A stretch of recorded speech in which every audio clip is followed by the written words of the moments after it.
This podcast is brought to you by our Anime Addicts community. If you would like to join the community, you can head over to our Discord, AAAdiscord.com. You can also support the podcast at AAApodcast.com/join or patreon.com, and you're going to get our additional content. Hey, you're going to get our hentai episodes. You're going to get our hobby addicts. You're going to get our after parties. You're going to get to hear all the things that go on in our lives as extracurriculars to the podcast, and also you're going to get some of that. There aren't too many podcasts out there doing hentai content, so if you want to hear that, again, you can go to AAApodcast.com/join our Patreon and join the Discord at AAAdiscord.com. Become a member of our community. Well, and now it's time to start the podcast. Get ready! You're about to listen to the Anime Addicts Anonymous Podcast. Make your anime addiction worse at AAApodcast.com. And now, here are your anime addicts.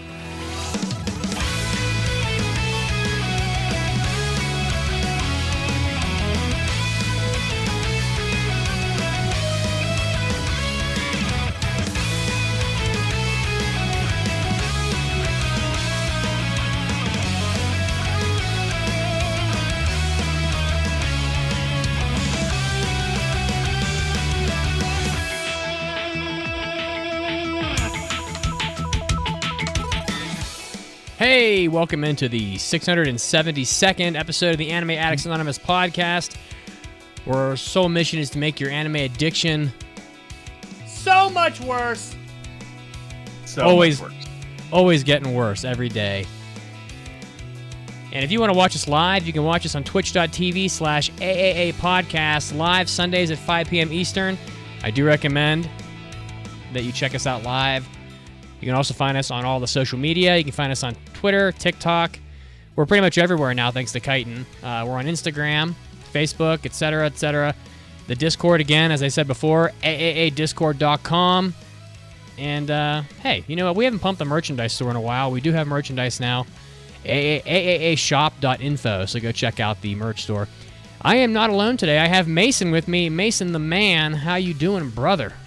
I am doing so good, my brother. I'm doing fantastic. Brother. We are here to talk about anime. How lucky are we? How good is that? We're living the best life. Carefree lives. Yeah, that's true. So we're going to have a fun, carefree episode, sort of. We're going to be doing 2 top 10 lists. One of them is Easter related, sort of. We have been, we're going to talk about, more specifically, the top 10 most exciting anime for the rest of 2023, which is pretty cool. We're going to go through our top 10 lists.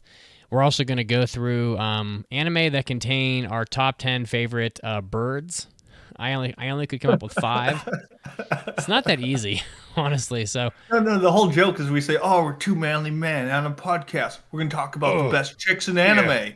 Best chicks. And then the joke is that we get to the list and it's Easter themed, so it's chicks as in birds. That was the whole setup, but oh well. Yes. Speaking of being brothers, I watched a video clip of the other day, totally off topic, of Hulk Hogan body slamming Andre the Giant. It was pretty awesome. 540 pounds that guy weighed. Unbelievable.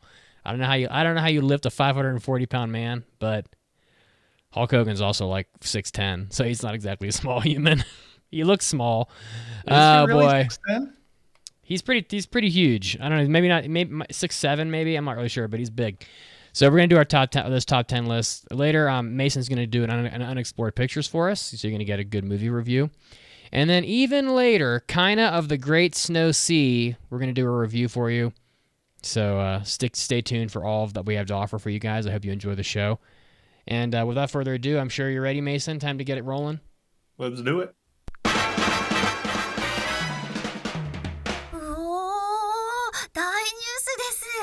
It's time for big news of the week. Forgot to turn the cameras on Twitch. My bad.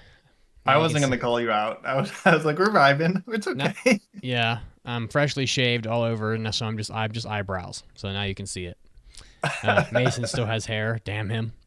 So, yes, flaunt your flowing locks, as I have nothing. Luscious. Oh. Yeah, I'm a cue ball. Yeah, exactly. So Blue Lock has inspired at a soccer tournament in Dallas. That's going to be, I basically already started. So it started on April 8th, so this is just kind of cool. Crunchyroll, Saturday's Football, and the LA Galaxy Soccer Club are teaming up to host the tournament. And it's also going to mark the release of Crunchyroll's final dubbed episode of Blue Lock, which we already discussed is basically dubbed anyway, because foreign guys speak English. So there were a lot of members of the Blue Lock cast there, including the voice of Isagi, Bachira, Nagi, Kunigami, and Zantetsu, all in attendance. And so basically the soccer tournament is a 3v3, just like in Blue Lock, where they had to do the quote king of the court. So they're going to have multiple fields going at the same time that are going to take place over 90 minutes of play. So you're going to have little 3v3 90-minute matches, which is pretty fucking dope, actually.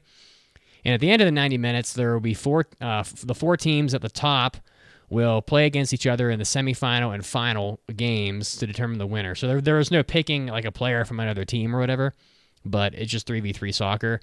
The winner of the tournament is going to receive a prize pack of Blue Lock merchandise and a free trial code so they can watch Blue Lock on Crunchyroll. So, what do you think, Mason? I think this is pretty cool. Anytime we're encouraging people to be active and participate in sports, I think it's a win. Yeah, I guess my first thought is, are the people playing members of the LA Galaxy Soccer Club? No. Who is playing? Just people who sign up for it? Yeah, I think it's just individual people. Yeah. I was reading it. I'm like, oh, it'd be cool to see the pro soccer players doing this as like a weird kind of practice thing.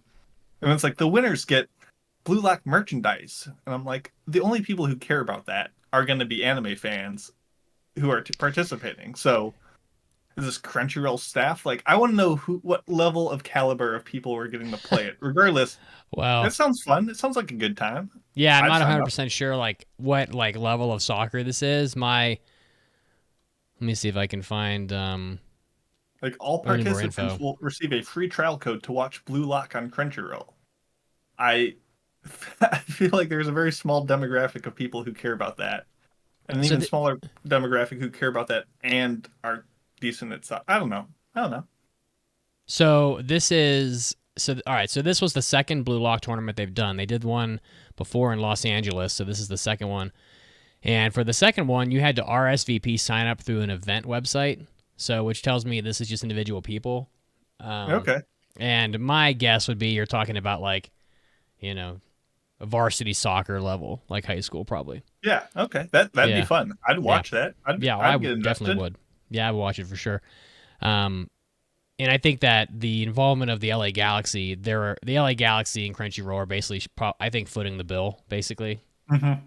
So they're just trying to promote soccer and anime at the same time, which, I think both of those things are great. I think people should participate in sports, be active, have active lifestyles, and, if it brings more people to anime too, then that's a double win. So rock on. And I definitely would watch this. I'm sure there's food trucks. I would definitely get like some food truck food and just sit down and watch some fucking cool soccer and, and just enjoy the hell out of it. Yeah, 90 minutes seems a little long for a 3-on-3 game. I agree. I mean, maybe you make it 30 to 40 minutes, and because I guess the biggest thing is a 3-on-3 in Blue Lock. No real spoilers. They had these digital cyber goalies. Are they still using? Obviously, they're not using holographic goalies in this. Are they having stand-ins in a full-size net? Is it the little crescent-shaped half circle nets that you usually see in like pickup soccer games? Are they doing that? I don't want to see some of it. I need some visual aid, but I like it. I like this concept. All right. Well, that's my big news of the week. What do you got, Mason? Got another sports anime type big news of the week, which is, and I was stunned when I read this, Birdie Wing is getting a video game in June. Oh my god. I know. Hold your breath. No longer. Well, Viverse announced they're developing a video game for Birdie Wing Golf Girls Story, which will be titled the same as the anime. It's the same. It's scheduled to release on Nintendo Switch on June 15th in Japanese, English, and Chinese, which is very soon. Yeah. This is right around the corner. It seems like they were like, well, dang, Season 1 got a lot of fans. Let's make a golf game really quick. I have no idea how good it will be. I'm expecting not great, but they say, quote, the game features a story mode that recreates, they're going to say this adjective here. I don't know if I agree with it, but that classic storyline What? portrayed in the animation, as well as a free mode that allows players to use the Joy-Con to play against one another. So I don't know if it's a classic or classic. This is Are like you out of your fucking mind, people? This is like the iconic Ubisoft thing where I don't know if it's that. Yeah, I mean, but I I guess already it's ate just- this shit burger. So I don't know. It doesn't hurt anyone that this game is coming out. I'm not expecting it to be good. I'm not expecting to enjoy it. I don't think I'll pick it up. And it does make me a little cautious when Viverse, the company making it, also announced it will release metaverse events, VR golf experiences, and a mobile game for the franchise, which just seems like they are trying to put some sort of product on everything, despite it being asked for and warranted and well developed. So maybe just because I'm not the biggest Birdie Wing fan, I'm a little skeptical on this. But what do you think? How big are you into golf games? I love them. Yeah, they're so much fun. Love them. I am the biggest. So I have played every Hot Shots golf game to a degree that is hard to believe, honestly. I even played the Ponga game for the Wii, the original. That was like a terrible game. Like, so the problem with the motion controls on golf is that, like, for Ponga, which most of you maybe remember, people that listening remember, because it was a very anime themed game. But that game, like, once you got to the high levels, like the very difficult levels, the accuracy of the controls wasn't really good enough for you to make enough like pinpoint precision shots to beat the opponents. But if this was like Hot Shots Golf, I would probably play it. But I don't think that's really what's going to happen here. I mean, I actually think Birdie Wing itself is just a big whiff, honestly. I've said it on the Discord. I really think that if Birdie Wing played out like Happy Gilmore did, which is like a big tournament that takes half the movie, where you're following the different characters around and there's an active scoreboard at all times and they're updating scores and stuff, and meanwhile you're following these goofy characters as they make like shots, and there's announcers and stuff. Honestly, I think it could be really fucking good. But that isn't what it was. You know, it wasn't a Hot Shots golf tournament with Happy Gilmore type characters. It was a lot of side tangents, and I'm guessing they're going to get to some more golf in the second season. I have to imagine. That's kind of felt like where it was going. But I mean, I'm not going to buy this shit. I mean, I doubt you're going to buy it either. What price would it have to be, Mitz, for you to buy it? I'm not a big Switch guy. I don't like the controllers, and I'm a trophy whore, so I don't like the fact that there aren't any trophies. But what about the classic storyline, Mitz? The one you know and love. I wouldn't pay this for this game at any price, honestly. Okay. There's a very high unlikelihood that this game is as good as any of the Hot Shots golf games, and I could just go play more Hot Shots golf, honestly, which are phenomenal. So Izzy Sensei in the chat says $5, and I was like, yeah. If someone on the Discord paid $5 for me to play this game, okay, maybe. If someone else paid me, well, you know somebody will. If someone on the Discord wants to donate $5 specifically so that we can play this game, well, no, that assumes that the game is $5. I'm gonna make an assumption that this is probably gonna be close to shovelware, and it'll probably drop to $5 within a year. So, and then we'll play it. So perfect. You put the $5 in, you wait a year, and then maybe we'll play it down the road when it's cheap enough. So perfect. That's about all I can say. But I really hope Birdie Wing does turn into like a Tin Cup Happy Gilmore type tournament anime, because it just has proven again and again to be a successful format. There are very few people that dislike Happy Gilmore. The Tin Cup is a great sports movie. Hot Shots Golf is a great sports game that has the same format. I hope they do it. Honestly, I'll come back to Birdie Wing if they go in that direction.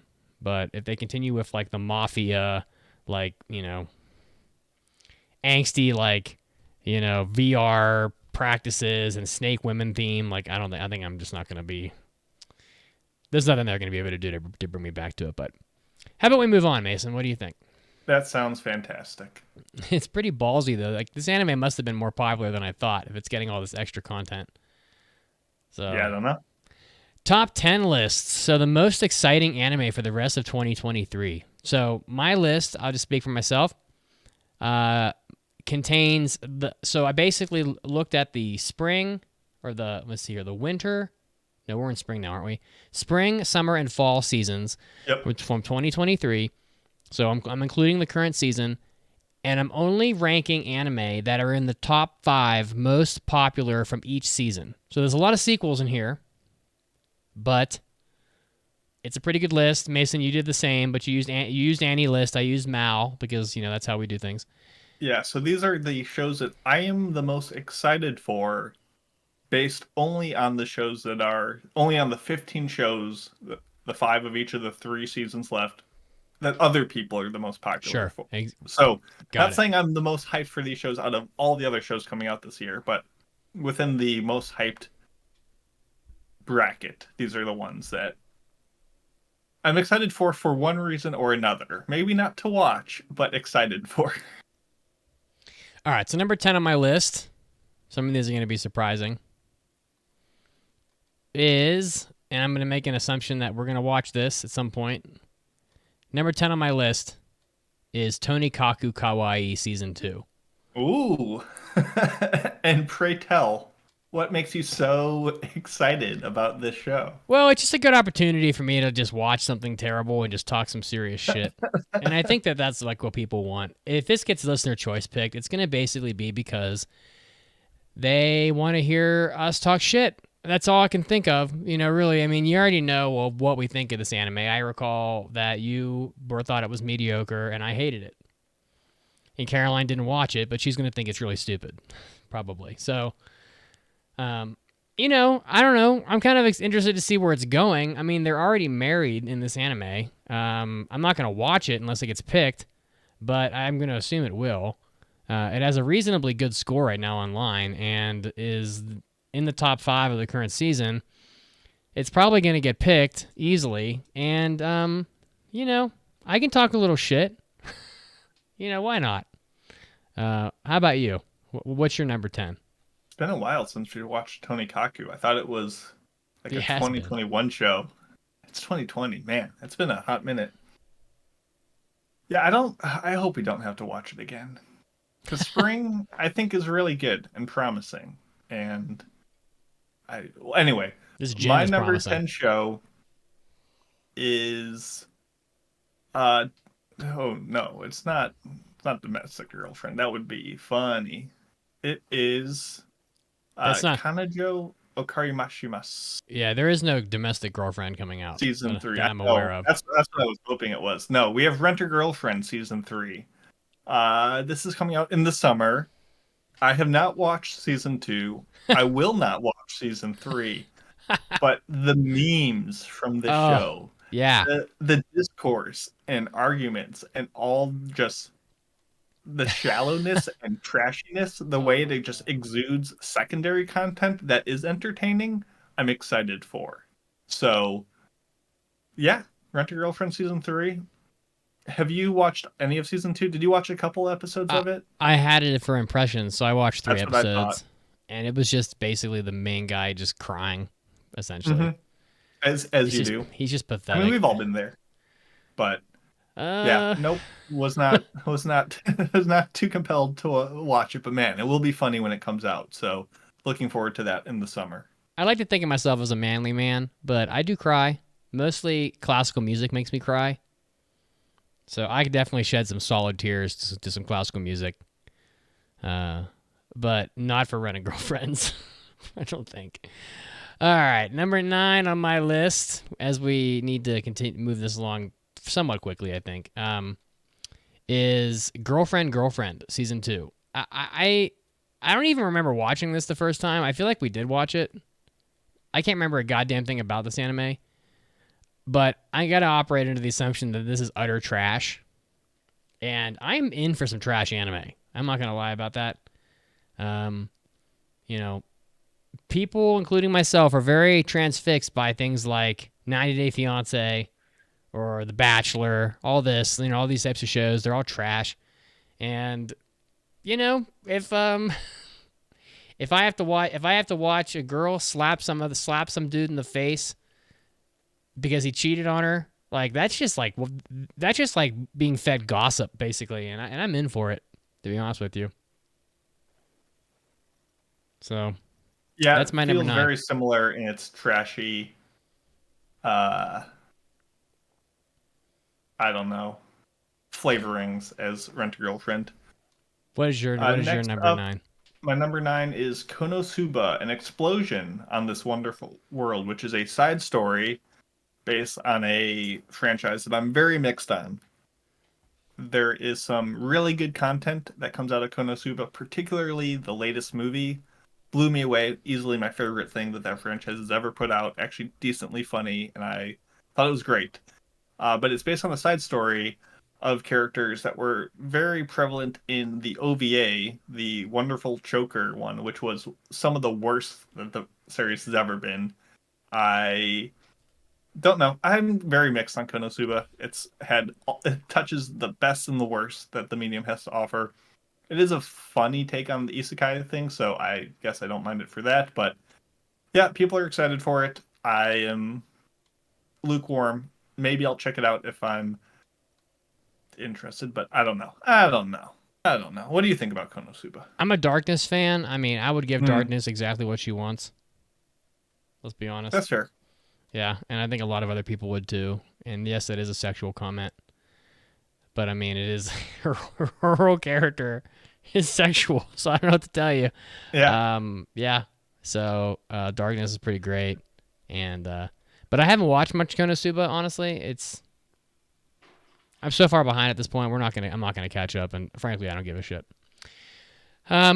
Number 8. I'm not especially interested in this anime. Really I'm not all that interested in any of the ones I've mentioned so far, but Demon Slayer: The Swordsmith Village is on my list as number 8, and I can only say one thing about this because I haven't watched any of it yet, and I may not watch it honestly. But I just hope Demon Slayer mixes things up a bit. I feel like they're very much in having the potential at the current moment to have about 4 or 5 of these 12 episode seasons where they just take down one demon. And I think if they do that, the pacing is really going to suffer. And I really, because I was very unimpressed by the last season. Demon Slayer by itself is a very well polished shonen anime that a lot of people understandably love. But I just hope that they do more with it than take down one demon in this whole season, which is kind of what I thought the last one was. So that's all I ask for is to have it move along a little bit. I don't want this to turn into Attack on Titan in the sense that it has like 15 installments. I'm not even aware that the manga of Demon Slayer is all that long. I'm under the impression that it isn't. And so don't drag it out too much. Just get down to business, move things along, and we'll have some more fun with Demon Slayer. But I probably won't watch this, honestly. But I might. Who knows? What do you think? What's your number 8? My number 8 is the same as yours, and I feel a lot of the same way. I actually really like season 1 of Demon Slayer. I just felt it has been kind of on the decline ever since. Very repetitious in how it's framing a lot of its devices and enemies and how they go through the same arcs and the jokes. I got it. I get the picture. I want it to take that next step. Yes, I agree. The manga is finished at 23 volumes, so it's not a ton. It's a sizable chunk, don't get That's me pretty wrong, but long, it's not actually. Longer than I a thought. behemoth like other stuff. But it is done, so they can start working towards where they need to go. That said, I haven't read it. I don't know how accurate it's being. If they're diving into everything, I mean, it's a huge franchise. I'm sure they're in no rush to stop this cash cow. But I do, it's hard to look at the show with how good it looks and be like, they need to step their game up because it is there visually. I just think it needs to break the mold a little bit, and it's difficult if you were Ufotable to have a successful thing And do you follow the manga and keep on going? I guess I don't know if there is a chance for them to take that next step, or if it's all written out and they're like that, we're kind of obligated for this. So, I mean, I'm sure it'll look good. I'm sure it will be great. I'm sure it'll have a ton of fans. And I'm sure it'll bring people into the industry, which is great. So I'm not opposed to it, but I'm only going to check it out if I hear good things. Yep, I think you and I are in total alignment on Demon Slayer. I think it just needs to do something a little different. My number 7 is Shield Hero Season 3. That's a roll of the dice right there. Yeah, I just don't know where this is going. Like, Season 2s seem to have a very... Season 2s seem to be the dreaded season for anime fans recently. I mean, even with Vinland Saga... Vinland Saga, the thing about Vinland Saga is that there are people that will watch Season 2 of Vinland Saga and they'll think, this is not what I'm here for. Like, I'm here for Thorkel throwing trees through people and all this. But the thing about Vinland Saga is that the narrative is so utterly strong that it succeeds even when it's boring. I don't know how this... It's incredible. Like, only Vinland Saga can make farming for 9 episodes fascinating, frankly. So I'm hoping that we'll get something better from Shield Hero in Season 3, because we all know that Season 2 wasn't very good. Hot Green Bean in the chat is asking if Vinland Saga is any good in the second season. It is good. You should watch it. It's just not the same as Season 1. Don't expect a lot of like bloodthirsty fight scenes and stuff like that. It's mostly a character piece of self-discovery and healing and stuff like that. So I mean, you know, it's still good. I am holding out hope for Shield Hero Season 3. I hope it makes a comeback. It was the number 1 most anticipated show from that season that it's in, which I think is fall. I'm not 100% sure if that's fall, but I think it is. And yeah, it could be good, or this could be the nail in the coffin for Demon Slayer, or for Shield Hero. Well, how about you, Mason? What's your number 7? I've got more shonen and more shonen sequels, sort of, kind of, and that is Bleach, Thousand Year Blood War. Comes back in the summer with the second part of its Phoenix revival arc of, well, not really arc, but the anime's arc of coming back out of nowhere when no one expected anything, and really knocking a lot of people's socks off with really solid animation, moments, character beats, writing. It just felt like the refinement that Bleach needed all those years ago to finally stake its claim as one of the paramount shonen shows, and I'm excited to see if it can deliver. I'm not a huge Bleach fan. I did not watch all of Season 1, but I'm excited for people who are into it and to see if it can keep up momentum and be a truly standout pick. So, hey, hopefully the Bleach heads are eating good. So, good luck to them. Number 6. Number 6 is Rent a Girlfriend Season 3. For the same exact reason as Girlfriend. It's just utter trash. But mostly I want to watch this because of the swimming pool scene that you guys referenced before. I don't know what to expect. But at some point someone's going to say, "Hey Mitz, this happens in episode 5 at the 10-minute mark of Rent a Girlfriend." And I'd be like, "Oh my god, I'm going to put that on and just watch that one scene probably." See if the Mad Lads do it. Yeah, I just want to see how fucked up and weird and crazy this scene is. But beyond that, I don't really care, honestly. Like, I just feel bad for everybody in Rent a Girlfriend. You know, it's just sad watching a character allow themselves to be essentially abused. That's my take on it, but I don't know. It's like falling in love with a stripper. I don't know. It's like, I don't know. It's just not good. What's his name? Kazuya? Is that his name? Yeah. Kazuya needs to find a good girl who loves him and will appreciate him. That's what I think needs to happen. Honestly, I think would be good. He's such a doting, sort of like loyal guy. Like, I feel like he would make a good boyfriend for the right girl. He just needs to find the right girl, and I don't think the Rent a Girlfriend girl is the right girl for him.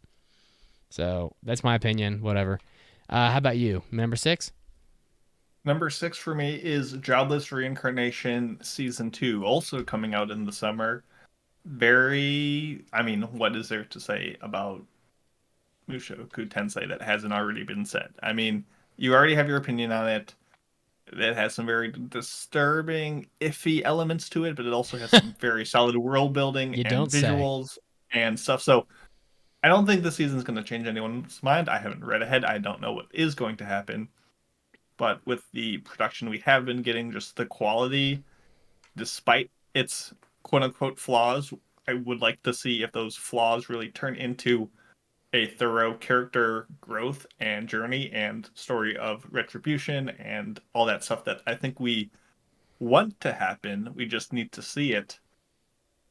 I am curious. I'm interested. I'll watch, and well, it needs to do something though. It needs to start making me like Rudy a bit more. More about this later, but first, Number 5. Jujutsu Kaisen Season 2, at long last. It's been, a couple of years maybe? A year and a half or something? Yeah, especially if you don't count the Jujutsu Kaisen Zero movie that came out recently. Which I thought was extremely underwhelming. I really hope it's better. Season 2 of Jujutsu Kaisen needs to be better than the movie, or it's going to be swallowed alive by Chainsaw Man and Demon Slayer. This is the do or die moment for Jujutsu Kaisen. I feel like Chainsaw Man was decidedly better than Jujutsu Kaisen. I feel like a lot of people agree with that. And I feel like if Jujutsu Kaisen does not, if it has a weak season 2, like a lot of these anime seem to have weak season 2s, it's gonna be eaten alive by these other shows. And Jujutsu Kaisen, it really isn't that different than Demon Slayer or even Chainsaw Man. All these shows are about fighting demons. So you need to differentiate yourself and prove that you're a good show by having a good second season to follow up on your first season, and it needs to be something better than what we saw in that movie. So I liked Jujutsu Kaisen. I recall I gave it a good score, and I'm hoping for more solid stuff from it. I'm sure we're going to end up watching it, and I'm excited for that, but I just hope it isn't a letdown because I love shonen anime. How about you, Mason? I, as you know, am not the biggest fan of shonen anime, despite having a lot of it on this list. It's almost like that's what other people are interested in. But that said, I'm with you on everything else. My number 5 is also Jujutsu Kaisen Season 2. No way! And just like you, had a great Season 1 like Demon Slayer, a movie that I thought was a bit of a step down. Obviously, trying to tell more of a prequel story with different characters. I get it. It's not the crew you know and love. But I need Season 2 to deliver something juicy. I'm curious. I don't know if it's been announced if it will be a 2-core or single core. But yeah, we need something good. I'm trusting in MAPPA. I'm trusting in the ideas. I'm in the aesthetics. But if it doesn't change it up enough or give me something fresh and new, it's just going to be another, oh yeah, I've seen the show already. It's neat. And that's it. So it needs to to be memorable and lasting. It has to offer something, an evolution. And I think it has potential. So I think it has more potential than Demon Slayer, which is why I have it higher ranked. Mason has some great posters behind him. What's that manga that you're featuring? Oh, well, every review that we do, the plan is to have a manga that corresponds. So this is Drifting Kaina Dragons. of the Snow Sea? Yeah, so this manga? was also done by Polygon. No, it's Drifting Dragons. Drifting Dragons, my bad. But yeah, it's the closest thing I have. The hungry anime. Yeah, they're like, we're hunting. God. And then each chapter ends with like a recipe. It's torturing me with like meat and stuff. Number 4. Oh, wait a second. I got to drop for this. Number 4. Number 4 is Jigoku Raku. I don't know dick about this anime, but it has is it the highest rated anime from Spring? I'm just gonna check this real quick. Spring is well underway now, and well, not well underway, I guess, but most anime have a season or have an episode. And Jigoku Raku is the second high. I mean, okay, it's barely behind Demon Slayer. I mean, give me a break. Demon Slayer was always going to be number 1, probably, but this Jigoku Raku, I'm fucking in on this shit. I mean, I haven't seen it. I don't know anything about it, but I keep hearing good stuff about it from the Discord, and I have an increasingly. I think the chance of this passing and us watching it is increasingly high as I keep hearing positive things about it, and as such, I'm excited to watch it. I know I keep hearing how violent and crazy it is, so I'm really excited to see it because I love that kind of stuff. How about you? What's number 4 for you? Number 4 for me is Dr. Stone New World. This is coming out in the spring as well. The first of 3 straight shows I'm going to talk about from the spring because I'm hyped on the spring. I'll be honest. Dr. Stone, I know you weren't the biggest fan of the, what was it, like a movie OVA type thing with the Rusey pirate boy ship captain, whatever. Yeah, actually, Because I was like, okay, season 1 of Dr. Stone, I liked where its head was at. Similar to Jujutsu Kaisen, similar to Demon Slayer. I thought it was solid, brought a lot of new stuff to the table. Season 2 didn't innovate on that in a lot of ways. Obviously, they were literally innovating, but some things I thought were better, some things I think were worse, and I was like, it didn't quite go how I wanted to. But that movie length thing, I was like, oh, I'm back on board. I thought this was the best that Demon Slayer has been, or not Demon Slayer, Dr. Stone had been for a while. So now I'm looking to see. It's stepped up to the bat. Let's see if we can get something juicy. To the plate? We'll see. The words. Okay. Listen, we've been talking about food so much. I was like, oh, I can't say plate. It's too fucking similar. Starving. I'm definitely getting fel Mediterranean food after we podcast today because I can't get Chipotle, and it's going to be, as I said in the Hobby Addicts, more expensive than Chipotle, but it will also be at least twice as delicious because this Mediterranean food is blowing up in the U.S. It is becoming common, and it is delicious. There is nothing to be said about hummus other than delicious. Garlic hummus with jalapeno. Oh, fuck me. All right.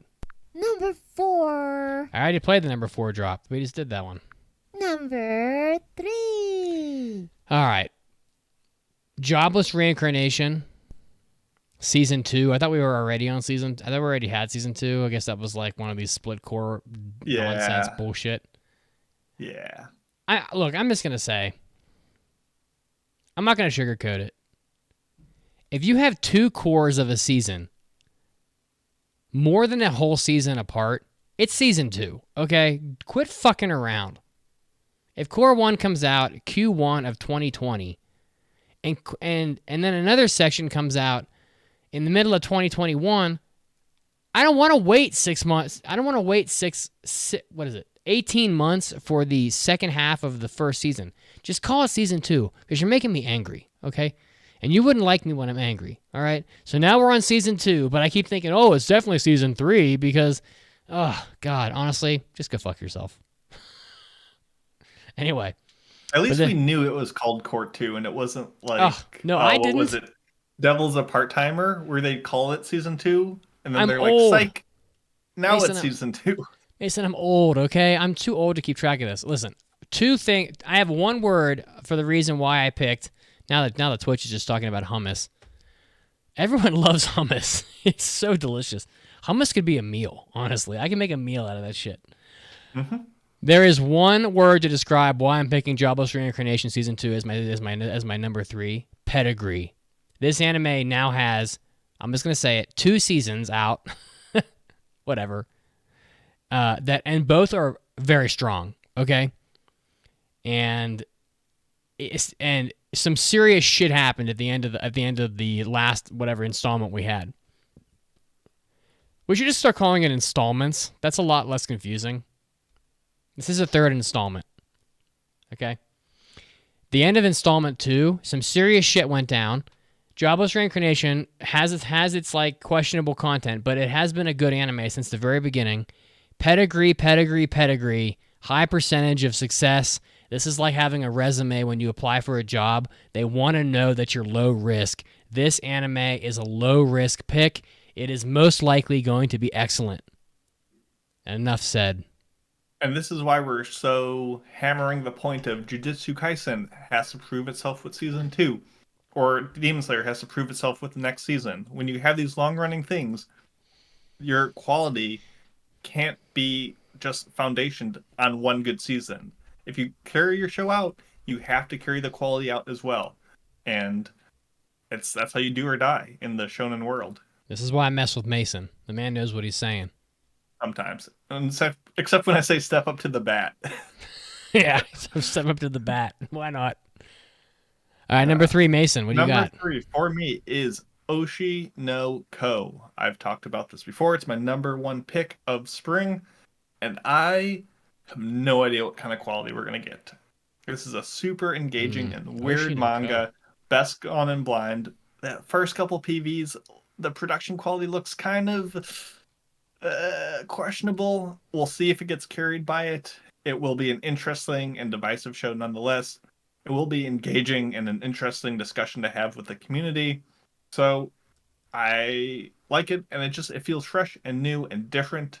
And while it is very rooted in the mechanics and tropes that we've seen, it does enough different things to put a twist on them that I think will be engaging. So I'm excited. Let's see if it pans out. I don't think I ever even looked at this one, but I hope it's good because this is, again, you're big on the spring. Mason, he's a spring boy. All right, number 2. Number 2. It can't be ignored. I watched the trailer. The trailer convinced me, to be frank with you. I watched the trailer. I said to myself, these character designs look amazing. There's not a whole lot to say about it that I don't like. Visually, I really enjoy Studio Madhouse. I have ever since the 80s. Studio Madhouse has pedigree. The manga is revered. Number 2 is Souzo no Frieren, or Beyond Journey's End. I'm not going to lie, I don't know dick about this anime, but it has some hype.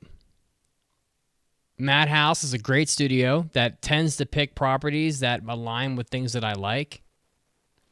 And the character designs are luscious in this anime. They look fucking gorgeous.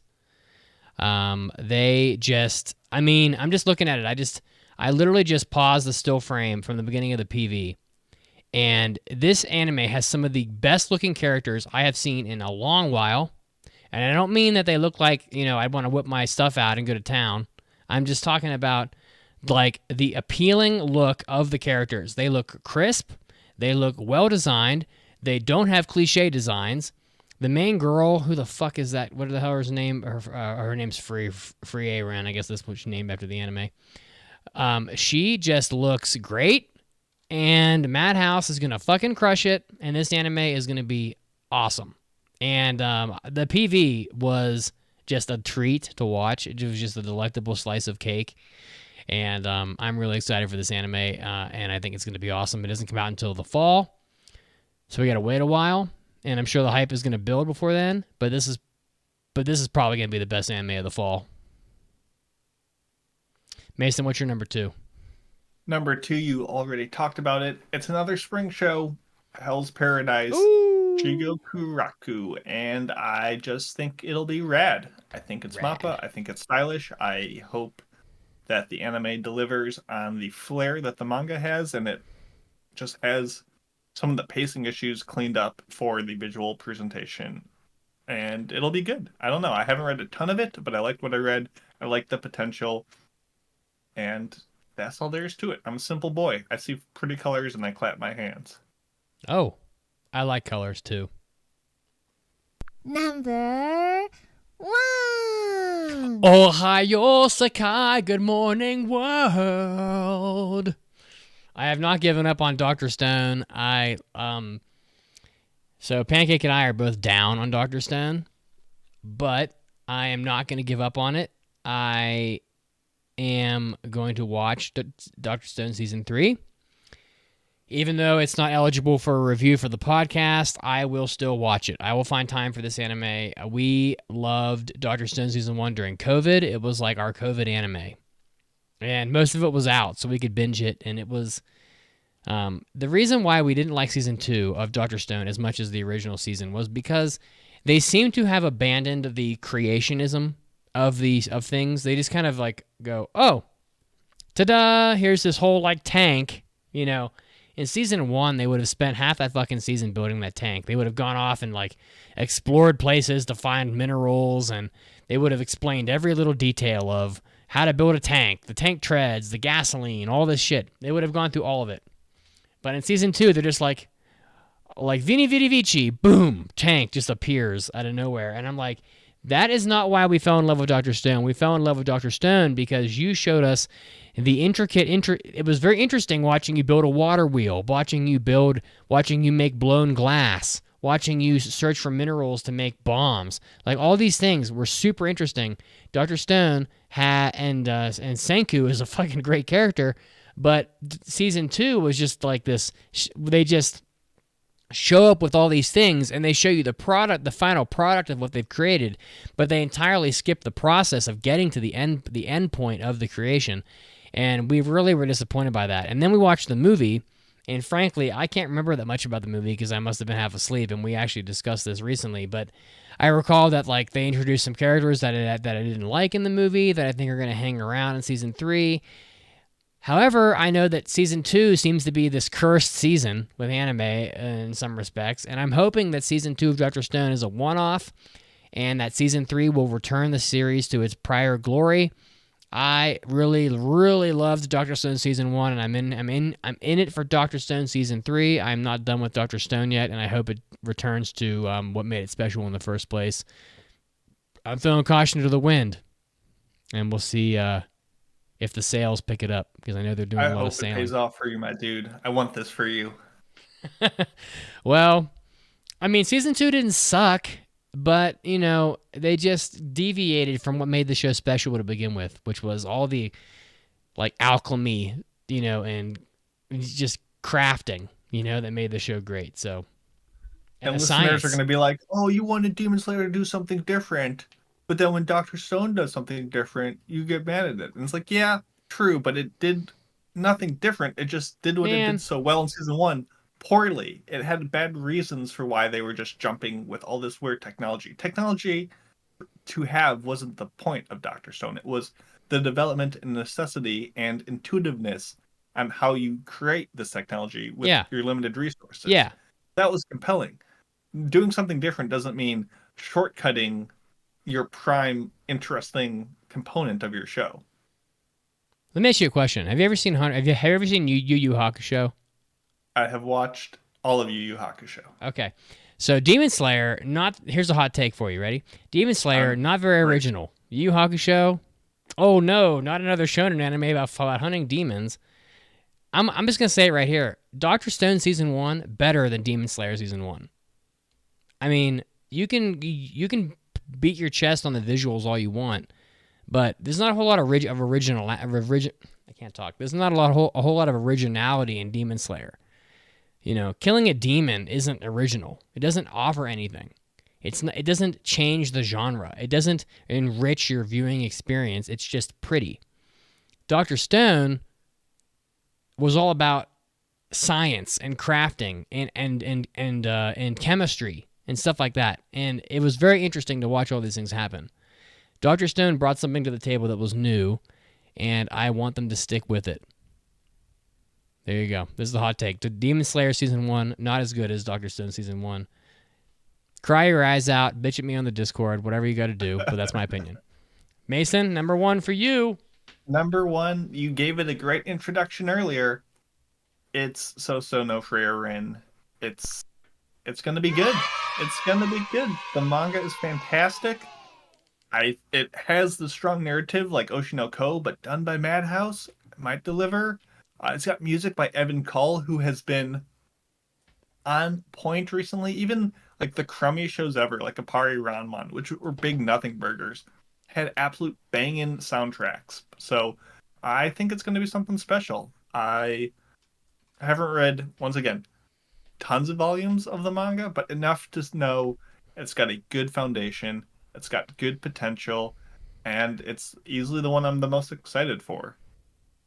And these are all obviously TV series, not one-off movies or specials or stuff like that. This is just stuff like that. But yeah, I think there's a lot of good stuff this year. A lot in spring, so I'm feeling good, especially after the winter we just had. But if Frieren slaps, we could get some good scores on this podcast, and that'd be nice. It's gonna be fucking dope. I hope. Once again, not getting expectations too high, because that's always the enemy of enjoyment. But feeling Man, good. those character models are hot as pepper.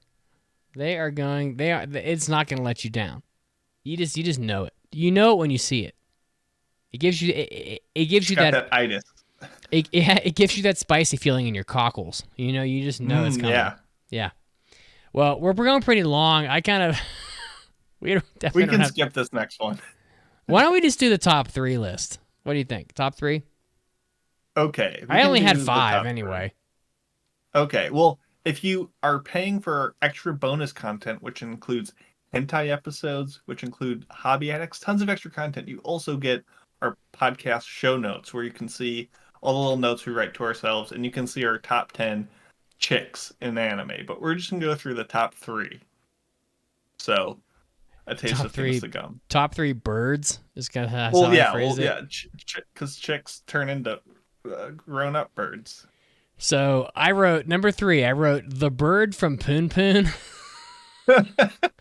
I don't know dick about Poon Poon, but Pancake has a Poon Poon hat, and it basically has a peep, which is very fitting for Easter. It has a peep on the hat, a yellow peep, and I'm like, I don't know anything about this bird, but it must be. I know this manga is good, so and depressing too, but good. So I'm going with the bird from Poon Poon. I don't know if it has a name, but fuck it. It doesn't need one. It's Poon Poon. Let's see. I'm gonna not say my number 3 because it's too similar to my number 1. Number 4, I'm gonna go with the Washimi from Agretzko. She is just this boss bird lady who runs the show. She swole as fuck. Oh, just a cool bird. Yeah. And everyone respects her, and she's awesome. She's pretty rad. She juiced to the gills. I mean, she's more cut, you know? She's not swole. Oh, so she's living on skinless chicken breast?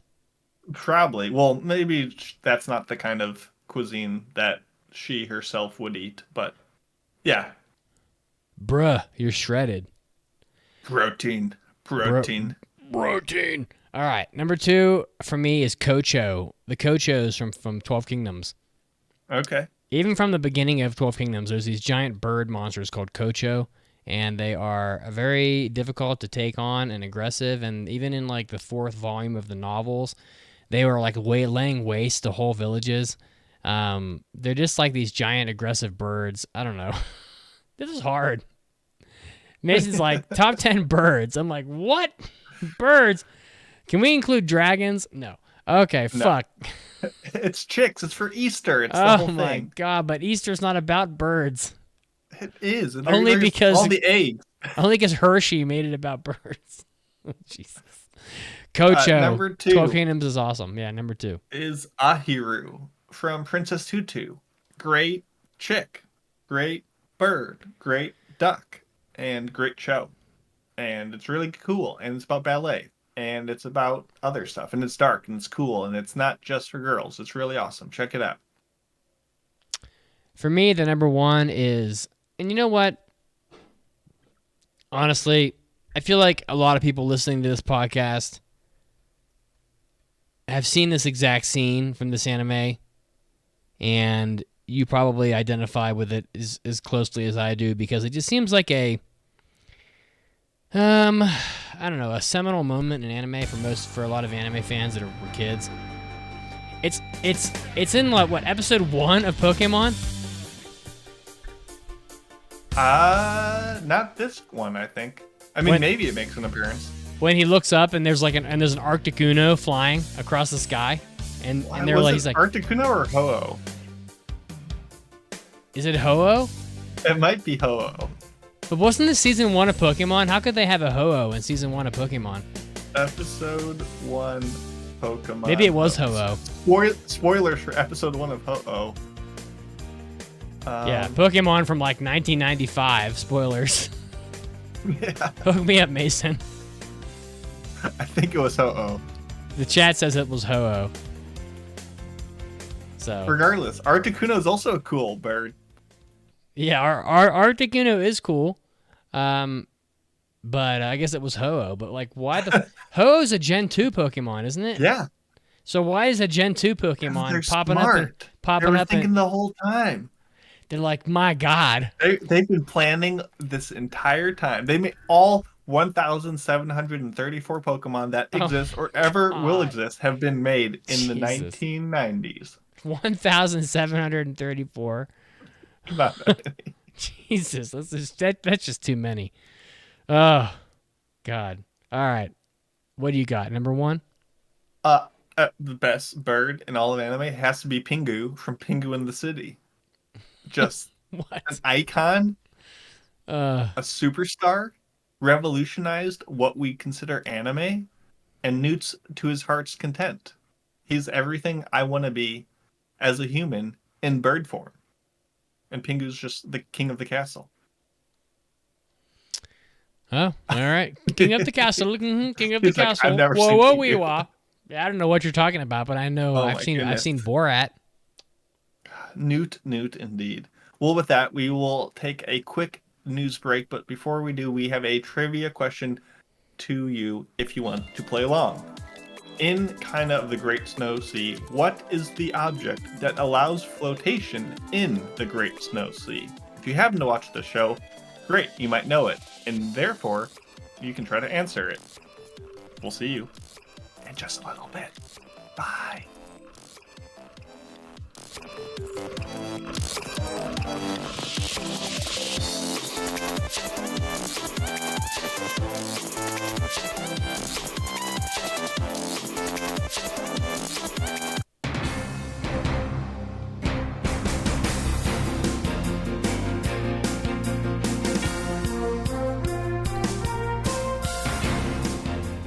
Hey, Anime Addicts, Mitsuki's here, and I'm bringing you your anime news break, starting off with a couple new anime adaptation announcements, beginning with Bikuriman, an anime coming out in the fall of 2023. It was originally announced by the confectionery manufacturer Lotte on Saturday. If you've lived in Japan, you know Lotte sells iced coffee, candy, ice cream, all sorts of things.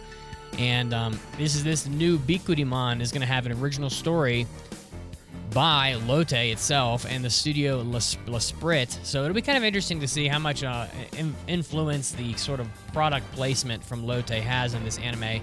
But this is not the first go-around for Bikuriman. The original anime debuted in 1987 and had 4 anime series between 1989 and 2007. So there's actually quite a lot of Bikuriman already out there, including 2 movies to boot. So if you're a fan of this franchise, just getting more content coming up pretty soon here. Next up, another anime adaptation, Spy Classroom, gets a second season in the summer of 2023. So Keiichiro Kawaguchi of Higurashi is reprising the role as director at Studio Feel. So he's going to be directing this, of course, and there's going to be returning staff at Shinichi Inotsume of Persona 5 and Sumie Kinoshita are going to be returning to handle the series compositions and character design, so you're going to have a lot of similarity in the production of the anime. The first season had 12 episodes on High Dive simulcast back in January. If you're a fan of Spy Classroom, look out for more of this coming out not too long from now. You won't have to wait long. Next up, shifting gears here, tech news outlet Wired reported that the Good Smile Company invested $2.4 million in the controversial website 4chan in 2015, acquiring a 30% stake of the website. I don't really know why this particularly matters at all, other than the fact that 4chan is kind of a cesspool for the internet's darkest and most disturbing, I don't know, content, conversations, whatever you want to put it. 4chan does not have a great reputation, and it's interesting that that Good Smile Company would have such a high stake. The text of the deal indicates that Nishimura, who is the two-channel founder, actually invested $800,000 of his own personal finances, and Kadokawa invested $4.8 million. So there's some interesting news here. If you want to read more about it, you can actually learn about the financial transactions that took place to purchase or to buy stake in 4chan. And Disney's also in this article. If you want to go read about how Disney could possibly be connected to a website that I don't know, has to feature jokes about penises like a million times a day. Go look that up online. It's not too hard to find. And lastly, Yoshiyuki Tomino, the original creator of Gundam, is going to be holding a TEDx pre-event on April 15th, which is literally about a week from the time that I record this news break. So the pre-event is going to be divided into two parts. The first is going to have a lecture by Tomino, which is going to feature talks about the future of the Odawara city. So that should be pretty interesting, and ideas to convey to the next generation of people that live in that area. The second part of the pre-event will be a screening of the first Mobile Suit Gundam film. The event is free to attend, but you have to book through the TEDx website. So if you want to check out this TED Talk sort of activity with Tomino, who was, by the way, born in Odawara in Kanagawa Prefecture, you're going to want to check out this TED Talk. Go look it up online. This was Mitsugi, and this was your anime news break. And now, time to get back to the podcast.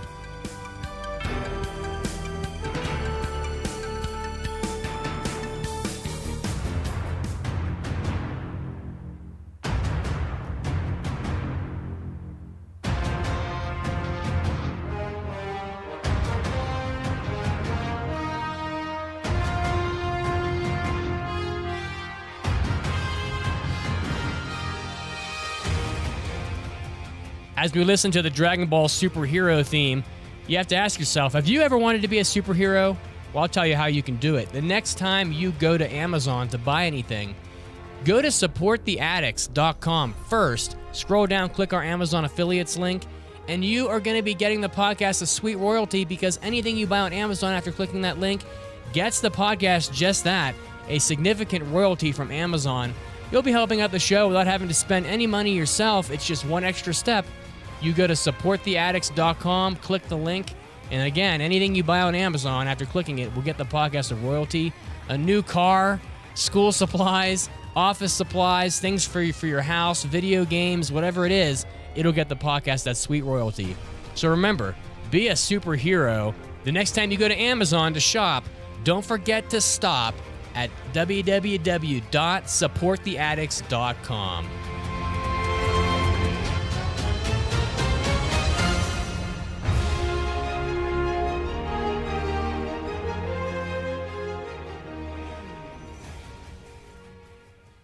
And now, great moments in Anime Addicts Anonymous history.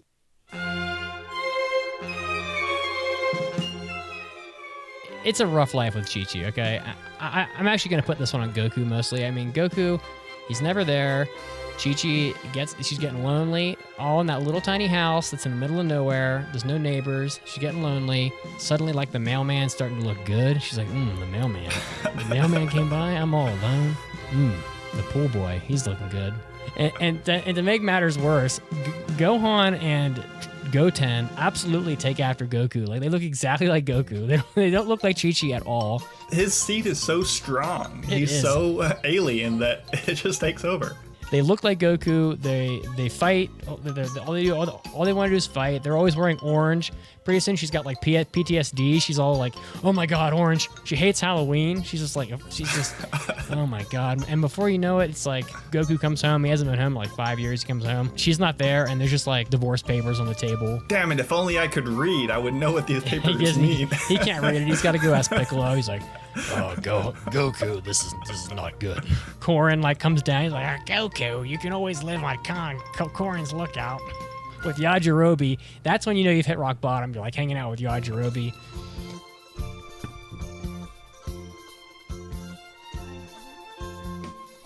Welcome back to the pod. What is the object that allows flotation in the Great Snow Sea? In the anime Kaina of the Great Snow Sea. According to Mason, the answer is a snow foil. What the fuck is a snow foil? It's the thing that they use to float. I don't know what to tell you. They use it on the ships. Is there any more iconic anime theme than the one we're listening to? I mean, are you including opening songs or just actual Chala Head Chala from Dragon Ball? I mean, I don't know. Tank is pretty up there. Pretty goat-like. Maybe not. I don't know. Anyway, speaking of goats, this podcast, if you want to subscribe to the podcast, AAApodcast.com/join our Patreon. I mean, not only are you just flat out doing a good thing. I mean, 672 episodes. Come on, honest to God, let's be honest. You're gonna go to like McDonald's and you're gonna order a Big Mac, and you're gonna be like at the checkout, and they're gonna be like, "Do you want to give a tip?" It's like, well, you've only been a part of my life for 6 minutes, and all you did was like put a hamburger in a bag, and you want a tip. How about 672 episodes of a podcast over 14 years? I don't know. If that's not worth a tip, I don't know what isn't, because you're going to tip the Chipotle person, and they didn't even do dick. So think about it. You're going to go to AAApodcast.com/join our Patreon, and not only, that's like giving a tip, but then you're going to get 8 exclusive podcast episodes a month. And not only are you going to get eight exclusive podcast episodes a month, you're going to get it on your favorite mobile app, because you're going to get an exclusive RSS feed just for you, where you can listen to all these exclusive episodes on your favorite apps like Podcast Addict, Pocket Casts, Apple Podcasts, Castbox, wherever you're listening. Okay? And basically what I'm saying is you should support the podcast. AAApodcast.com/join or Patreon, because you should just give it to us. Honestly, and not the person at Chipotle, because they're not even open today, and it's very disappointing. Okay, so what do you got to say about that? Oh, not a whole lot. That's what I thought. Mason, Yeah, are you ready for Unexplored Pictures? I am. Okay, well, let's hit it. Get your popcorn ready. It's time for Unexplored Pictures with Mason. Welcome to Unexplored Pictures, the segment that I use as an excuse to hear that drop, because it always brings me a ton of joy. No, it's where we talk about movies, new and old, that you may have missed, and I let you know what I thought about them. In this episode, we have Goodbye, Don Glees, which is a original movie from 2022 done by Studio Madhouse. It's about 94 minutes long, and it is okay. It stars these teens, Roma, Toto, and a new friend in the group called Drop. And together they are the Don Glees. That's what they call themselves. They're just a little ragtag group that have been around for a while. And they reunite after their first or second year of high school away from each other for summer vacation. The festivals are going on. They're doing their fireworks, blah, blah, blah. All that typical yukata stuff that you see in 1,000 other animes. And these three are kind of not really in the social circles. They're kind of outcasts, but they buy a bunch of their own little fireworks, and they're like, we're going to have our own little firework party. And one of the guys, Roma, he's interested in photography. He buys a drone so that they can, take shots and visuals of their little fireworks. And they start trying to set off stuff, and they have no luck. Nothing's going off, but the drone, there's like an updraft. There's something going on. It gets pulled up and away, and it gets blown way downwind. And all of a sudden they hear news about there's this giant fire that has taken place in the woods. And they're being blamed for setting it off because they had all these homebrew fireworks in their backyard. And that's kind of suspicious. And they're like, dang, we're getting blamed for this. We have no evidence except for maybe this drone, which has footage of us not setting off fireworks because none of them worked.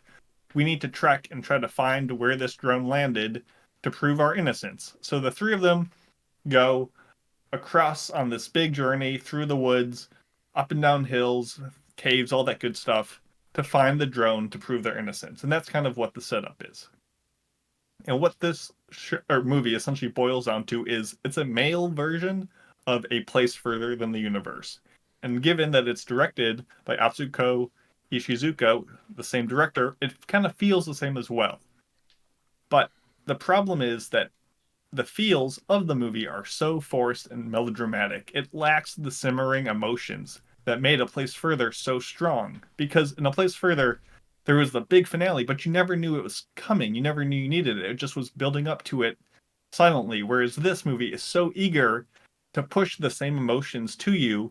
It feels so unearned. It feels like it just, now you should feel sad or happy or whatever it is, without really letting you know that you needed to care or feel about it. And it kind of falls flat mainly for that regards. I will say the characters, albeit being a little theatrical, They have heart, they have emotion, and they really land in the first half. And they are good for scenes, but over the course of a whole movie, they're a little one note and kind of just don't hold their own. They're just, you can see the artifice. You can see the ones and zeros of the matrix behind how these characters are making you feel while they themselves don't feel believable. So characters aren't great.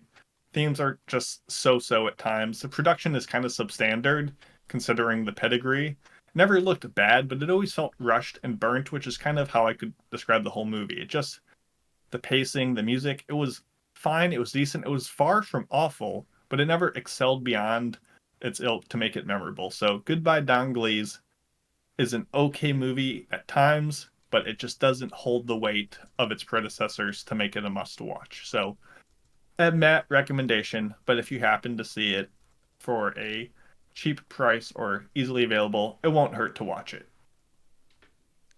And all right. Well, I've heard about this movie for a long time now. I haven't watched it, but I know it's Don Glees is definitely a name I know. So yeah, it's a unique name, and I've been looking forward to it for a while. Now that I finally got around to it, I was just a little underwhelmed. Not bad, just not what I was hoping for. All right, time for mailbags. It's time for an almighty anime mailbag. Anime.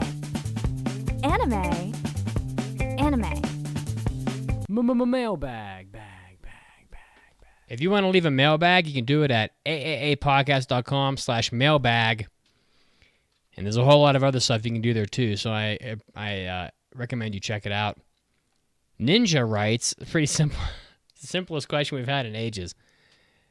What is your favorite video game and why? Hashtag kicking Moe girls. Wow. Mm-hmm. We need a hashtag kicking Moe girls. You know how there's like the cookie clicker video game where you just click, click, click, click, click, click, and eventually you build up enough finances to like auto click? We need that for kicking Moe girls, where you just kick them down the pit of anime hell, and eventually you get bishops and henchmen and all sorts of people to do the kicking for you, so you can up your Moe per minute counter.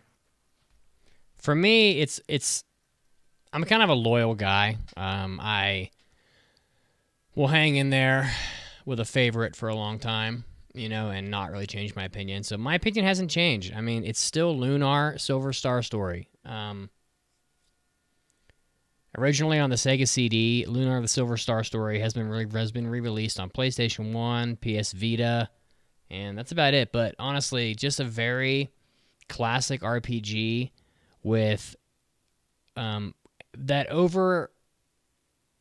overperforms in its characters and combat system, and has a very wholesome, cute story with great music, great voice acting. The spray animations and art hold up really well.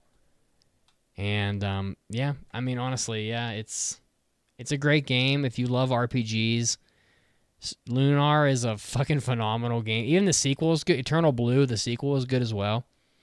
And I strongly recommend you check it out if you haven't played it before, and I venture many of you haven't. So it's definitely worth playing, and has some very enjoyable anime cutscenes in it. And I once emailed a guy on eBay, and I was like, bro, I will pay a fuck ton of money for an anime cell from Lunar. And he was like, oh, well, the problem with that is that a lot of these studios that make anime cutscenes for games don't really keep their anime cells. They tend to dispose of them. And I was like, that's really sad, because I was kind of like willing to pay you like $500 for an anime cell from Lunar, but if you can't find any, well, that sucks. But Mason, what do you got? This is a tricky one because so many video games are nostalgic or have a place in my heart, from Pokemon to Kingdom Hearts. So many great games. I think I have to go with a Bloodborne, though, to be my favorite. The way the gameplay mechanics, the world building, and level design come together is exceptional. I think if there was one game I could have wiped from my memory so I could play it again for the first time and experience all the mystery and disorientation and just panic, but also elation and discovery, it just has that all great package that is feisty and fast, but also gruesome and gory and spooky. And it's just a really good game. And I mean, that's not a hot take. Everyone likes Bloodborne, and so do I. And I like it a lot. So that's my pick. All right. Again, if you want to leave a mailbag, AAApodcast.com/mailbag is where you do it. I recommend you do so. We read a lot of mailbags. Simple as that. Oh boy. Here we go. Kaina of the Great Snow Sea. Mason, this is one of yours. Why don't you take it? Yeah, you heard the man. We are doing Kaina. This is a winter 2023 show. I passed this on episode 662. It's on Crunchyroll, and it's done by Polygon Pictures. This is actually their 40th anniversary, which is kind of surprising considering they're a very CG-based studio. I like them. And this is a original. It's also being adapted into a manga, but the manga, quote-unquote, came after. So it doesn't matter. It's done by Tsutomu Nihei, who has done a ton of very successful manga, including Blame and Knights of Sidonia. And this tells the story of the titular Kaina, who lives on the canopy of a world, and on the bottom of the world is the Great Snow Sea, where Princess Ririha and her nation lives, and they're running out of water. Oh no, but there's someone in the canopy called the Sage who knows how to get endless water. She travels up to the canopy. She's like, cool, I'm here. I made this perilous journey. Where's the Sage so I can save my people? And everyone in the canopy, which is like 5 people, are like, there's no Sage up here. In fact, yeah, we are also out of water, and we can't help you. So these two characters both are trying to save their villages or nations or towns, and they team up, and they go on an adventure to try to save everyone who are having a water crisis. And that's pretty much the whole setup and what season 1 consists of. I watched a couple episodes when I passed it. I think the world building was fantastic. The backgrounds were fantastic. The visuals, and it showed a lot of potential. I was a little nervous coming in because I knew that a sequel movie was coming out in October, and I wasn't sure what kind of ending we were going to get with the show. So I was kind of optimistic going into it because I liked what I saw, but when they announced the movie, you're like, well, am I going to actually get a satisfying ending? Who knows? I didn't know what I was getting. So that was my thoughts. Mitz, what were your initial expectations coming into Kaina? Well, they weren't very high because, like, for example, Caroline was like, fuck this anime. This is the one I want to skip. I mean, like, it just didn't seem like there were a lot of good opinions about it, online. And so, I mean, I knew nothing about it, but honestly, like I just said, the general opinions were pretty weak. So, and I tend to trust people's opinions. So I guess I didn't expect a whole heck of a lot going in, but I didn't know a whole lot about it. I didn't even know if Kaina was a guy or a girl. Honestly, it's kind of sounds like a girl's name to me, but joke's on me, I guess. you got bamboozled. So that said, would you recommend kind of the Great Snow Sea? Honestly, I wouldn't. Unfortunately, I feel like this anime had a really strong first 2 episodes. I was like, I can definitely see why you picked it. The anime has extremely strong world building at the beginning. It's very interesting, actually. I was very high on it, and after 2 episodes, and even after 3 episodes, I was still high on it. I was like, this anime has an interesting world.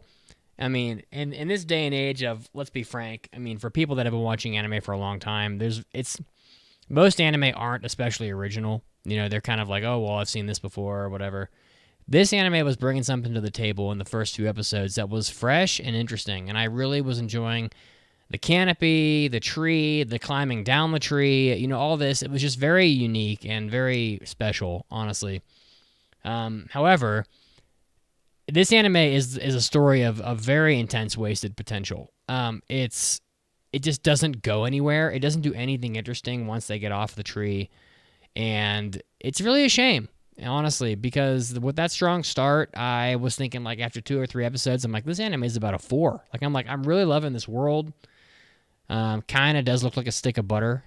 Or not Kaina, the girl, Lydia. She looks like a stick of butter. Honestly, she's a little too blonde. But it was just disappointing because the narrative is pretty weak overall in this anime. So no, sadly enough, I wouldn't recommend it. There are other high fantasy animes that contain fantasy worlds that are just a little better than this. I think even Drifting Dragons is better than this. I would agree. So, yeah, sad enough, but I will say I'm not recommending it because of the CG. I maintain that Polygon Pictures does a good job with their CG. I like this. Yeah, that this anime is more or less cell shaded in the sense that it looks close to real. It looks close to non-CG anime, even though it's CG. And I don't find it very obtuse at all. I mean, there are people that would disagree, but I just want people to know that I didn't find the CG to be overly repelling, and it was mostly the narrative that is the drawback. I gotta say, I'm really in lockstep with Mitz this episode. I know it's strange, but I passed this in the winter 2023 when it came out, and the season really wasn't doing much for me. And honestly, despite the fact that I probably would not recommend Kaina, I'm glad I passed it. I think I liked it more than the other shows I had. As I mentioned earlier, the world building of the show is fantastic. The first few episodes had all this potential, but the dialogue and the plot cannot shoulder the themes of anything more than being mildly incompetent. Like, the show was either something I was ambivalent to or just felt squandered, and it just irked me that it was never doing anything besides this run-of-the-mill adventure show where things just happened, where the narrative was so weak. And like Mint said, the CG I did not think was bad. It just doesn't do the show many favors with the stiff delivery. I wanted so much more. I thought I was going to get it, and it just kind of trailed, and it was never a boring watch. It just never did anything special. It just fell into a routine that became very predictable and very rote. And you saw the numbers on the wall, and just nothing. It just didn't satisfy any moment. There was never a cool fight scene. There was never a cool clash of ideals. Things happened, and I'm like, okay, yeah, I understand what's happening, but I don't care. And I can't recommend a show that makes me feel that way. So, not a bad show, just kind of a bland show by the end of it. So, that said, we are going to spoil the show now. So, if you have not seen it yet and want to, here's your chance to flee. If not, welcome to spoilers. Spoilers are coming. Oh my god! Yeah. I have so many thoughts about this anime. It feels so fresh and unique at the beginning, but it follows every typical story beat to make the most convenient thing. Everything that happens felt unnatural. It felt like the writers were like, oh, wouldn't it be cool if this beam attacks and it separates them because we want them separated. Okay, yeah, let's make that happen. Okay, and then they get seen by the people, so they jump in the water to flee. Okay, yeah, and then they get captured, and then they jump in the water again to flee. Like, they jump in the water multiple times. Like, that was they get painted into a corner escape route, and they just do it over and over. And each episode ends so flatly. They would just be talking, and something would happen that wasn't like a big reveal. And a character would turn and be like, huh? And then the episode would end. It just was like the most anticlimactic endings I've ever seen. It was kind of strange. I told Pancake in the car today, I said, it's really a shame about Kaina, but, it makes sense to me. I mean, why this anime just didn't work. Because I believe this is an original anime. Mm-hmm. And so when a studio picks an anime, this is the bottom line on this anime, I think, honestly. It's as simple as this. When a studio picks an anime to do, or a production committee decides that we're going to make this manga into an anime, they're potentially sifting through hundreds or thousands of manga to find the one that's good enough to invest in to make an anime out of it.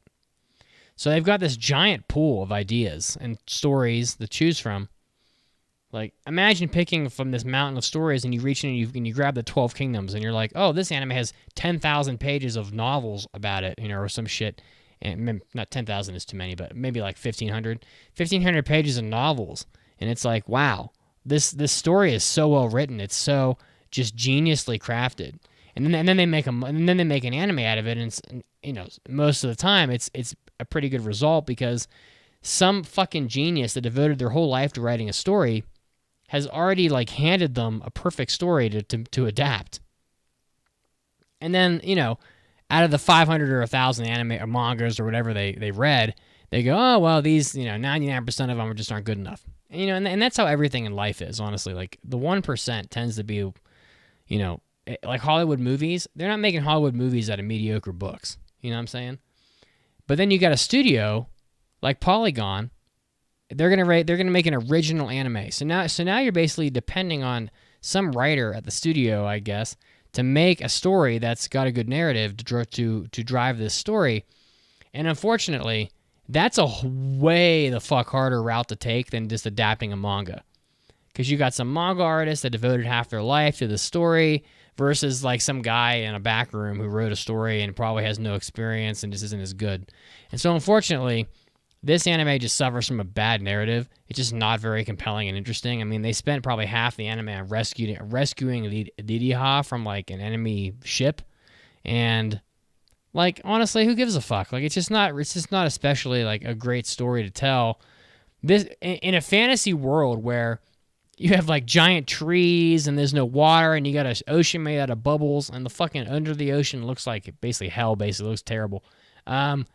All you can come up with is some shitty battle scene where like a crappy mech monster throws like trees at a city. Like, that's all you can come up with.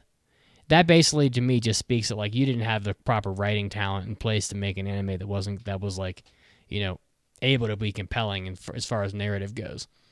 And that's really disappointing. And it makes me wonder why these studios even try to take on original anime to begin with. I mean, I really feel like you should just take the lower risk route of just finding the cream of the crop in the manga pile and then adapting it. I mean, honestly, it's got to be cheaper for you anyway. I mean, I just think it's silly to... I guess I'm not really a very good supporter of original anime in general. And I feel like there aren't that many that are that good. See, I'm on the opposite end. I get all your points, and you're not wrong that you greatly diminish the percentage of great stories to adapt if you are limiting yourself to only stories you can create. I just think there is a value in writing something for a medium and knowing the time limits that you have, the animation styles that are going to be used, and you can craft that, which is why it's interesting that the episodes end so flatly. It's like they didn't consider... They were writing a story, but not writing one for anime. So it was like in between two worlds of being crafted for the medium and also being crafted to be good, and it failed at both of them. Sure. I mean, I think overall there's a lot to like. I like the characters. I think Kaina is a compelling person you cheer for. Riruha is she's not annoying. She has her own spirit. Like, I get that they all look a little plasticky and they look like Duplo pieces. Like, I'm not saying they're the most beautifully articulated, but the characters from even the enemy side, the good guy side, which are obviously with the black and white armor to make it very apparent who you should be cheering for, they're all fine. They're just very flat, just like they are visually, but they just don't say anything engaging. It's a lot of exposition. It's a lot of characters saying, "What's that?" You know how many times in the later episodes where this big mech monster builder shows up, people say, "Oh, what's that? What's that? Oh my goodness, do you see that? What's that?" And I get it. They're not in the same place, so they're all independently asking, "What is that?" But I, the viewer, don't need 18 characters asking, "What is that?" I also don't know what it is and would like to know, but I don't need to be told the question. So I like elements of it. I mean, some of the fights are neat. They use the 3D CG to their advantage to make some stylish shots. It looks a little silly, but I like the spherical snow pellets. It's kind of charming. I liked it, at least. As they're climbing down the tree, I kept thinking, like, how did these people take a poop? I'm glad that they finally showed Lidiha dropping a deuce. Because I'm like, what if you can't find a ledge to sit on as you're coming down the tree? and you just have to drop a D, you know, because sometimes it just happens, and you just like you're at work and you're like about to go into a meeting, and you're like, oh shit, I got to drop a D, and it's like, does the person below, like, let's say Didi Ha's above Kaina on the tree, and Didi Ha's got to drop a D. What is the protocol on that? Does she just like, does she just like pull her pants down and drop it and just like drop little like shit missiles down the tree, and Kaina's like hoping that they don't hit him on the way down? Or like, do you wait until, or do you hold it until you can find a ledge? I mean, that's what they did. I mean, yeah, I mean, are you just gonna like drop trow and just shit over this over the side of this tree? And if you do that, if this tree is big, I mean, it's like 1,000,000 feet tall. This shit is traveling at like missile speed as it falls to earth. If it hits somebody on the way down, like at the bottom, is it gonna kill them? And if so, what would the obituary say? Killed by shit missile? I mean, how does that work? There's a terminal velocity. Do you just shit your pants coming down? And if so, do you create like a blockage in your pants, like spackle in your butt crack? I mean, like, how does this work? And then honestly, you're doing a lot of like hard work climbing down this tree. Yeah, Flying Dookie, Darth Sussmaster from the Twitch, exactly. And you're coming down this tree, and you're doing a lot of work, like you're rappelling down this tree. Are you carrying like 50 pounds of water with you? I mean, I know that when I go hiking up a 14er in Denver, like every person's pretty much carrying a gallon of water. A gallon of water weighs 8.3 pounds. So how does he know that? He's a fucking nerd. So, I mean, come on. For like several days of work, for like a week of work, you're going to need like 3 gallons. So is everybody carrying like 25 pounds of water? I didn't see any water. I didn't see any food either. But they were eating bugs. I just wonder what happens when you like take a shit and it just like hits somebody in the face at the bottom and just breaks their face open.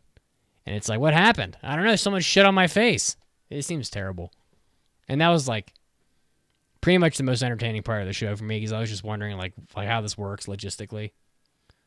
And, I mean, poop aside, the first 2 episodes were engaging. Like their back and forth, their banter, the way they had to look away when each other pooped. Like, I thought that was all compelling. That was part of the world that I was engaged in. And then it just became a bad versus good, but the good people aren't that good, and the bad people might not be all that bad. So there's some good in everyone and some bad in everyone. And can't we all get along? It's a water crisis. Like, I get it. The show's setup deserved more than what it got.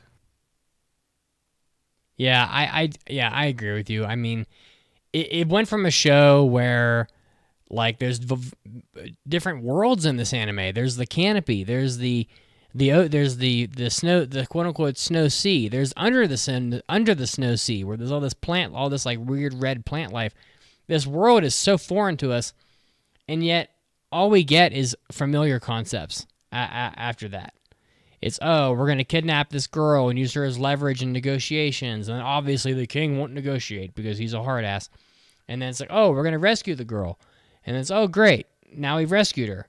Now we're going to have this battle scene. It just turns into basically like, the same thing as every other show that has war in it. And I feel like it kind of abandoned the originality of the series, and just turned the world building into an afterthought.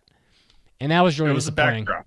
Yeah, it just became paint by numbers, fantasy, boy meets girl, goes on an adventure. Yeah. They get into hijinks, they meet crazy characters, but they're not all that interesting.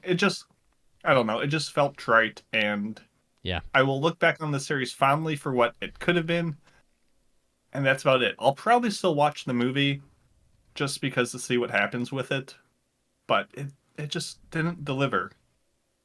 So it's a little disappointing. Yeah. I mean, and I didn't love the characters either. The best character in this, and the best characters in this anime were, what is his name, Origon or whatever, the commander guy, and the black armored chick. They had some very Melothy or something like that. The weird one cat with the girl. cat hair. Yeah. They had some very nice action scenes, actually. I mean, I really enjoyed watching them, like, going, like, having combat. It was very well animated and very interesting. But unfortunately, watching two, like, queens on the chessboard sort of, like, have a sword fight can only get you so far.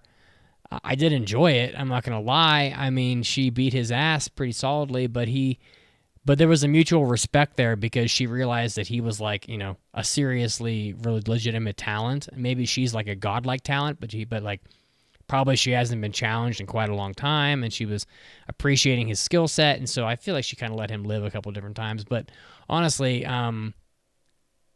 those were the best characters in the show, and I did not like Didi Ha and her brother. They just looked like they were just too blonde. I mean, shit, everything about them was blonde. Blonde hair, blonde eyes, fair skin, blonde eyebrows. It was just very intense to look at. They looked like popcorn with butter sprayed on it, and it was just really intense. Yeah, I mean, the show was very in on its color coordination, the same way the king had the blonde hair with the blue streaks to match his armor, to match the tapestry behind him where they find the map of the Great Snow Sea. It was very easy to tell who was on whose side. Almost annoyingly so, but I get that's why they do it. It didn't bother me, so I was okay with it. It was just not lazy, just predictable. Yeah, and the mecha at the end was really like, I guess it was a mecha. I don't fucking know, but it was very uninspired. I mean, it was piloted by this dude wearing a cool skull. That skull looked cool. It looked menacing. And the Deus Ex Machina at the end with the laser cutter, like, come on. The laser cutter can fire a Kamehameha, basically. Yeah, it was. Come on, bro. Give me a fucking it's break. the classic storytelling. If you showed the gun in the first act, it's got to go off in the third. Same way at the beginning where they're like, oh, don't set it to maximum power. You won't be able to use it for a couple seconds. I didn't think it was going to be that large. You didn't think it was going to fire a beam that left the Earth's orbit? Exactly.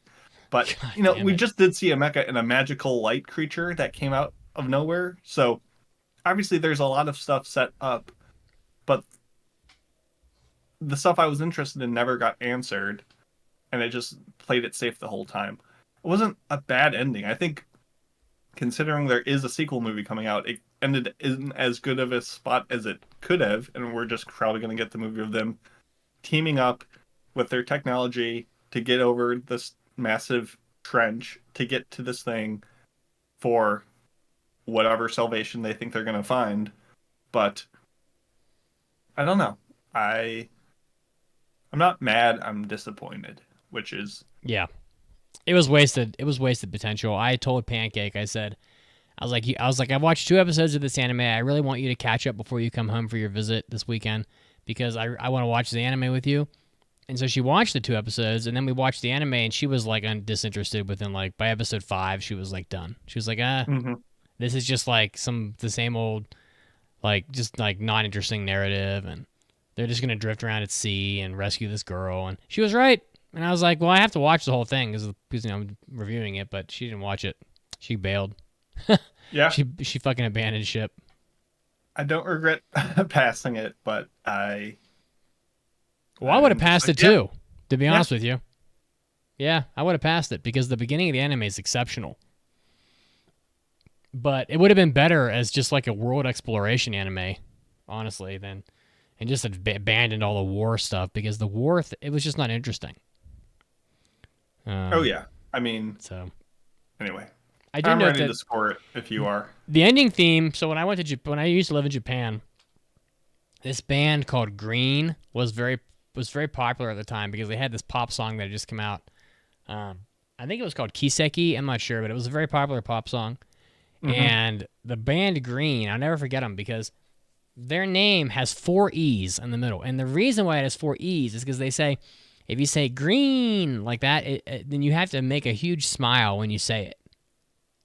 And they literally picked their name with the E's because they wanted it to be like a name that makes you smile because it's that kind of a name.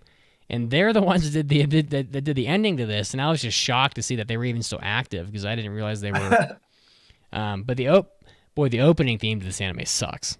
It's fucking So bad. You like it? I like Yorishika, the band, but this was not a good fit. It did not work with the visuals. It was not my kind of song. I like their other stuff, but I think in this context, I was like, nah, no, thank you.